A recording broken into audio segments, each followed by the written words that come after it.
My name's Katie Lewis and I'm the head of MFL at Pearson Edexcel. In this short video, I'm going to talk you through the key differences between our draft and our accredited GCSE French specification, and I'm going to specifically be focused on this video with the speaking assessment. So the main thing for me to draw your attention to is that there aren't any changes to the overall structure, timing or marks for the speaking paper. So if you've engaged with our draft specifications so far, you'll find when you look at the accredited version, it's exactly the same in terms of the number of tasks, the order of the tasks, the number of marks, the amount of time that's been allocated for those tasks. You'll know as well that creating a qualification that is accessible for students and is compassionate to students has been our overriding motivator in the development of this qualification. So we are super excited to be able to share that all of the key student-centered features of the speaking paper have been retained in the accredited version.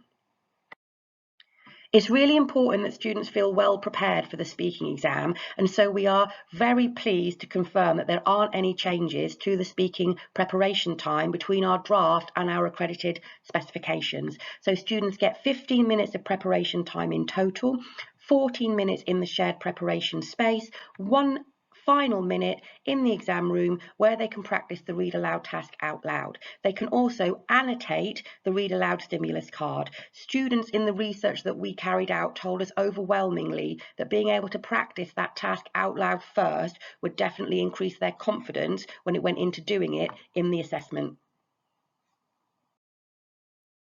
So there aren't any changes in our approach to the read aloud task.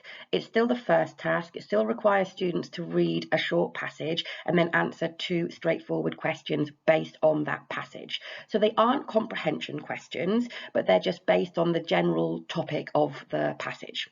One small change that you will note is that these questions have been reassigned from AO2 to AO1.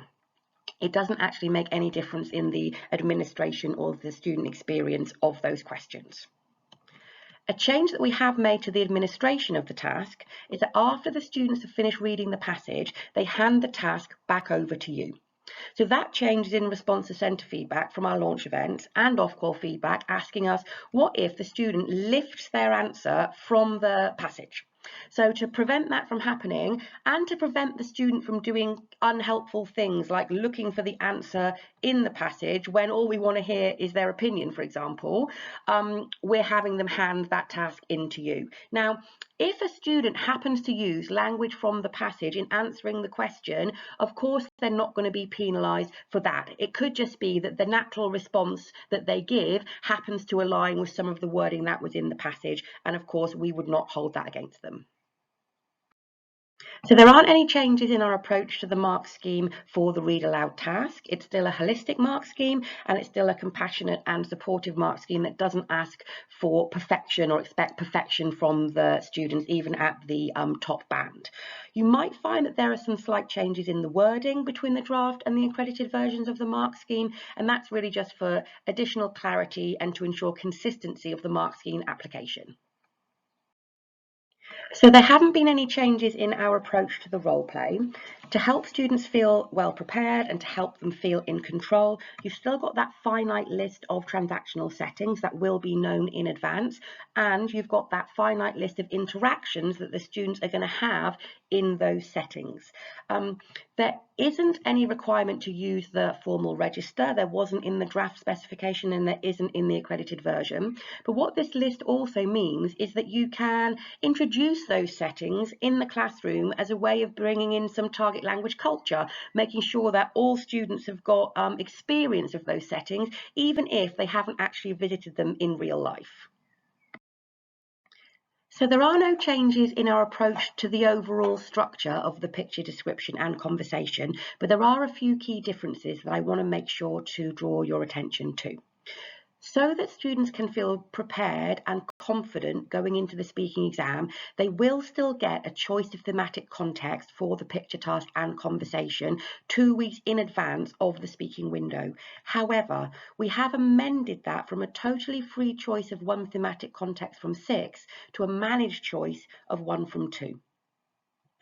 That's in response to feedback from teachers and Ofqual asking us, what will happen if the students in the centre all pick the same thematic context? How will you stop that from being predictable, or how will you stop students from sharing information about that task with one another?